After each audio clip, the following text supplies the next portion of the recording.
Un accorato appello sulla sicurezza sociale viene lanciato oggi dalla consigliera comunale di Agrigento, l'avvocato Roberta Zicari. È un vero allarme quello che la Zicari in una sua nota stampa evidenzia, come i furti alla cassa, i pestaggi organizzati, minorenni di tenerissima età che iniziano a fumare, allarme e droghe pesanti tra i più giovani. Non è questo il ritratto della città dove sono cresciuto, afferma Zicari, e dove voglio che crescano i miei nipoti. Credo che diventa sempre più urgente la nomina da parte del sindaco del successore della dimissionaria assessore Lala, a cui vanno i miei ringraziamenti per il lavoro svolto, una delega che deve avere uno specifico mandato, attivare una rete tra famiglie, scuole, consultori, CERT, istituzioni, forze dell'ordine e associazioni, e iniziare a lavorare concretamente sui tanti giovani.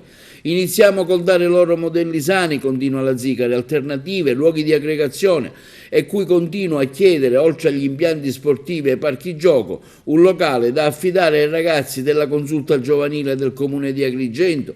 Iniziamo a parlare con i giovani, come è possibile che con il grado di conoscenze di oggigiorno sugli effetti nocivi del fumo vi siano molti ragazzi che già a 11 anni iniziano a fumare. Com'è possibile, continua la consigliere comunale Zicari, che ci sia ancora lo spirito punitivo del branco per un commento su una chat? Lancio quindi un accorato appello: bisogna trovare un canale di comunicazione con i giovani e intervenire subito.